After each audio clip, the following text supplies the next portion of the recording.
இன்றைய வேளாண் தொழில்நுட்ப பகுதியில் மாவில் அதிக மகசூலுக்கான உயர் தொழில்நுட்பங்கள் குறித்து கரூர் மாவட்டம் புழுதேரி வேளாண் அறிவியல் நிலைய தோட்டக்கலை துறையின் தொழில்நுட்ப வல்லுநர் பி கவியரசு அவர்கள் தரும் தகவல்கள்.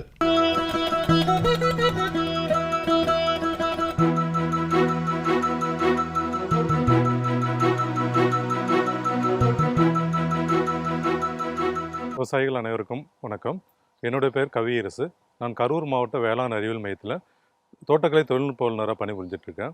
இப்போ இன்றைய தலைப்பு பார்த்திங்க அப்படின்னா நம்ம பார்த்திங்கன்னா முக்கணிகளில் முக்கியமானது மா சாகுபடி தொழில்நுட்பங்கள் பற்றி நம்ம பார்க்க போகிறோம். இப்போ இதில் பார்த்திங்கன்னா நம்ம கரூர் மாவட்ட வேளாண் அறிவியல் மையத்தில் நம்ம மா ரகங்கள் அனைத்து விதமான மா ரகங்களோட கன்றுகள் நம்ம கொடுத்துட்ருக்கோம். இதில் பங்கனப்பள்ளி, இமாம் பசந்த், செந்தூரம், நீலம், காலப்பாடி, அல்போன்சா இந்த மாதிரி முக்கியமான மா ரகங்கள் கன்றுகள் நம்ம வேளாண் அறிவியல் மையத்தின் மூலமாக நம்ம விவசாயிகள் தமிழ்நாடு முழுவதும் இருக்கக்கூடிய விவசாயிகளுக்கு நம்ம முன்னாடி நம்ம அனுப்பிட்டு இருந்தோம்.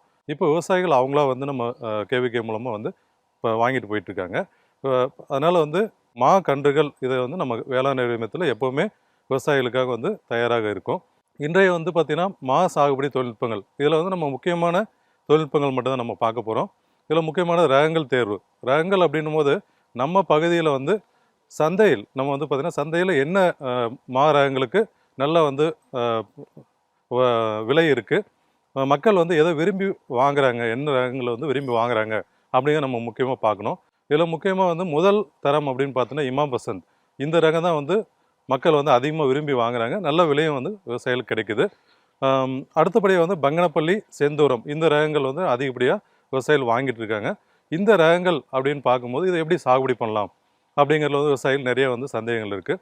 இதில் முதல்ல ரகங்கள் நம்ம தேர்வு பண்ணிட்டோம். இதை கன்றுகளை எப்போ நடவு பண்ணலாம் அப்படிங்கிறது ரொம்ப முக்கியமானது. இது மழை காலங்களில் விவசாயிகள் நடவு பண்ணால் நல்லது. எப்போனா ஜூலை மாதத்துலேருந்து டிசம்பர் மாதம் வரைக்கும் நம்ம மழை காலங்கள் இருக்கும்.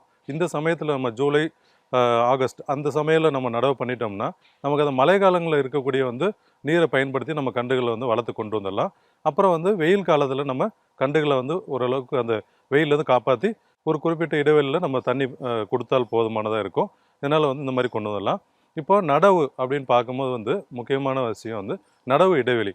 விவசாயிகளுக்கு விவசாயிகள் 18 அடியிலிருந்து 30 அடி வரைக்கும் நம்ம விவசாயிகள் நடவு பண்ணலாம்.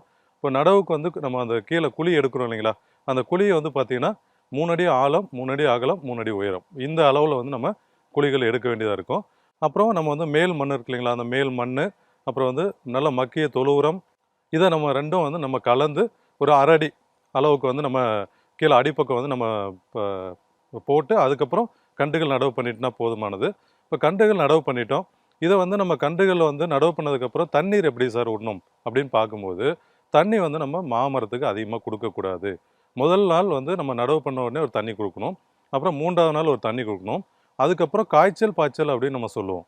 அந்த மாதிரி காய்ச்சல் பாய்ச்சல் அப்படின்னா வாரத்துக்கு ஒரு தண்ணி கொடுத்தால் போதும்.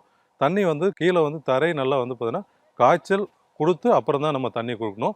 இது விவசாயிகள் தொடர்ந்து தண்ணி அதிகமாக கொடுத்துட்டு இருந்தீங்கன்னா என்ன ஆகும் அப்படின்னா கீழே வேர் அழுகல் அப்படின்னு சொல்லக்கூடிய அந்த வேரெல்லாம் அழுகி போயிட்டு உங்களுக்கு நிறைய பார்த்திங்கன்னா அந்த கன்றுகள் பட்டு போகிறதுக்கான வாய்ப்புகள் நிறைய இருக்குது.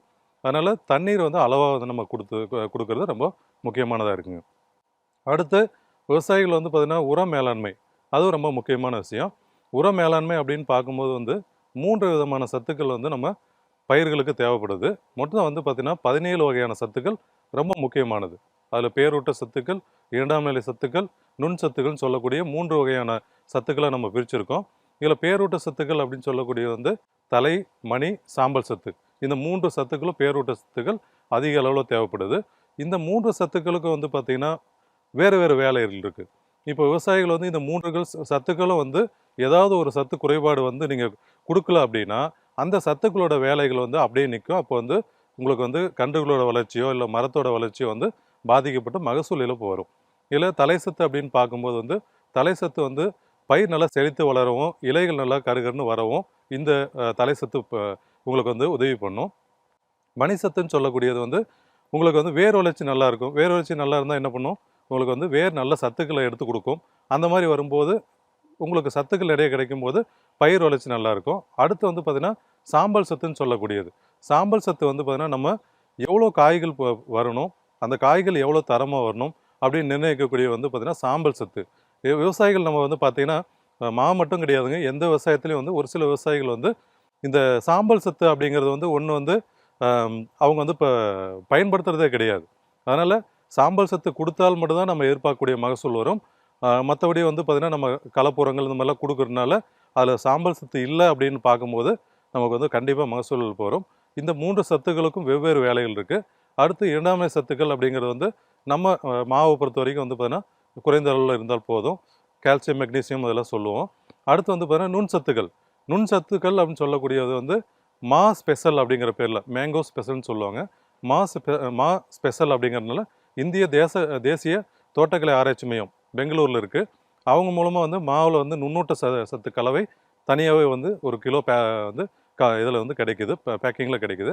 இந்த நுண்ணூட்ட கலவை வந்து நம்ம வருடத்திற்கு 2 முறை 3 முறை, மாதம் ஒரு முறைன்ற மாதிரி நம்ம இலைவெளியை தெளிச்சுட்டு வந்தோம் அப்படின்னா மாவில் வரக்கூடிய வந்து பார்த்திங்கன்னா அந்த பூ வந்து பிஞ்சியாக மாறக்கூடியது, அப்புறம் காயில் வெடிப்பு வரக்கூடியது, காய் சிறுத்து போகக்கூடியது, பிஞ்சு கொட்டு உதிர்ந்து போகக்கூடியது, இந்த மாதிரி பிரச்சனைகள் எல்லாமே நம்ம வந்து இந்த மா ஸ்பெஷல் அப்படின்ற நுண்ணூட்ட கலவை தெளிக்கிறது மூலமாக நம்ம கட்டுப்பாடு கொண்டு வந்துட்டு நம்ம அதிக மகசூல் எடுக்கிறதுக்கான வந்து வாய்ப்புகள் அதிகமாக இருக்குது.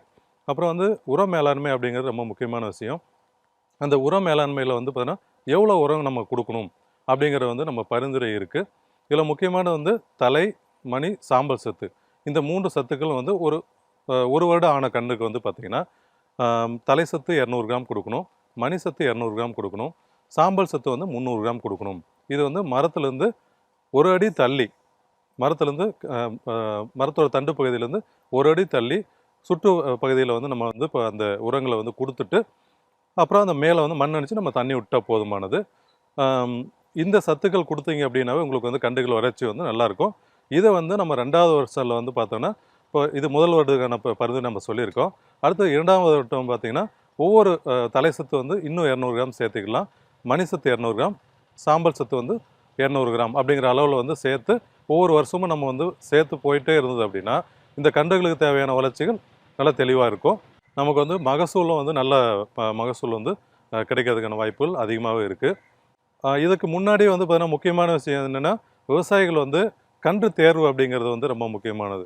நம்ம வந்து விதை கன்றுகள் வந்து நம்ம நடவு பண்ணுறோமா, இல்லை வந்து நம்ம ஒட்டுக்கன்றுகள் நடவு பண்ணணுமா அப்படிங்கிறது ரொம்ப முக்கியமானது. கண்டிப்பாக வந்து பார்த்திங்கன்னா விவசாயிகள் ஒட்டுக்கன்றுகள் அப்படின்னு சொல்லக்கூடியதான். ஒட்டுக்கன்றுகள் அப்படிங்கிறது என்ன அப்படின்னா, நமக்கு நல்ல மகசூல் கொடுக்கக்கூடிய வந்து பார்த்திங்கன்னா ரகங்கள். இப்போ மரங்கள்லேருந்து நம்ம அந்த குச்சிகளை எடுத்து நம்ம விதைக்கன்றோட ஒட்டுக்கட்டுறோம். இப்போ என்ன ஆகும் அப்படின்னா, நம்ம எதிர்பார்க்கக்கூடிய ரகங்கள் அதில் குறிப்பிட்ட வந்து நோய் எதிர்ப்பு தன்மை இருக்கும், அதே மாதிரி அதிக மகசூல் இருக்கும், நமக்கு சந்தை வாய்ப்புகளில் அதிகமான வந்து வரவேற்பு உள்ள ரகமாக இருக்கலாம். இந்த மாதிரி ரகங்களை நம்ம வந்து இந்த ஒட்டுக்கட்டுதலுக்கு நம்ம பயன்படுத்தி அந்த ரகங்கள் வந்து நம்ம அதிக மகசூல் எடுத்து நல்லா வந்து பார்த்திங்கன்னா விவசாயிகளுக்கு அதிக லாபம் பெறதுக்கான நிறைய வாய்ப்புகள் இருக்குது. இதற்கான வந்து முழு ஆலோசனைகள் மற்றும் அந்த கன்றுகள் நமக்கு வந்து பார்த்தீங்கன்னா நடவு கன்றுகள் இது எல்லாமே வந்து நம்ம கரூர் மாவட்ட வேளாண் அறிவியல் மையத்தின் மூலமாக நம்ம வந்து தொடர்ந்து வந்து விவசாயிகளுக்கு வந்து கொடுத்துட்டு வந்துட்டுருக்கோம். அதே மாதிரி விவசாயிகளோட வயலில் வந்து நேரடியாக நம்ம போயிட்டு விவசாயிகளுக்கு வந்து என்ன மாதிரி வந்து பாதிப்புகள் இருக்குது அப்படிங்கிறதெல்லாம் நம்ம நேரடியாக பார்த்து அதற்கான தீர்வுகள் கொடுக்குறோம். இது மட்டும் இல்லாமல் நம்ம கரூர் மாவட்ட வேளாண் அறிவியல் மையத்தில் நம்ம வந்து பார்த்திங்கன்னா தொடர்ந்து வந்து சாகுபடி சம்மந்தமான வந்து பயிற்சிகள் தொடர்ந்து நம்ம கொடுத்துட்ருக்கோம். பருவத்துக்கு ஏற்ற மாதிரி நம்ம கொடுத்துட்ருக்கோம். விவசாயிகள் வந்து அதில் வந்து நம்ம பங்கேற்று அதுலேயும் விவசாயிகள் வந்து நிறைய வந்து பயனடையலாம். அடுத்தபடியாக வந்து பார்த்திங்கன்னா மாவில் வந்து ரொம்ப முக்கியமானது, சார் எங்களுக்கு வந்து பூ வந்து எடுத்துருது, பூ எடுத்ததுக்கப்புறம் வந்து எல்லா பூவுமே வந்து கொட்டி போயிடுது, நாங்கள் வந்து எங்களுக்கு வந்து காய் பிடிக்கிறதுக்கு என்ன மாதிரி வந்து எங்களுக்கு தொழில்நுட்பங்கள் இருக்குது அப்படிங்கிறது விவசாயிகள் நிறைய பேர் வந்து ஃபோன் பண்ணி கேட்டுட்ருக்காங்க. இப்போ வந்து பூ வந்ததுக்கப்புறம் வந்து விவசாயிகளுக்கு வந்து முக்கியமான வந்து பிரச்சனை அப்படின்னு பார்த்தோன்னா, அந்த பூவில் வந்து எல்லாம் என்ன பண்ணுதுன்னா, இந்த மொக்கு புழு அப்படின்னு சொல்லக்கூடிய வந்து புழுவானது வந்து அந்த பூக்கொத்துகளை வந்து ஒன்றா சேர்த்து அந்த பூக்கொத்துகள் எல்லாத்தையுமே வந்து பார்த்திங்கன்னா சாப்பிட்டு அந்த பூக்கொத்துகள் எல்லாத்தையுமே வந்து பார்த்திங்கனாக்க வந்து சேதப்படுத்திடுது. அப்போ நமக்கு வந்து பார்த்திங்கன்னா பூ வந்து பிஞ்சாக மாறக்கூடிய வந்து செயல்பாடுகள் வந்து ரொம்ப குறைவாக இருக்குது.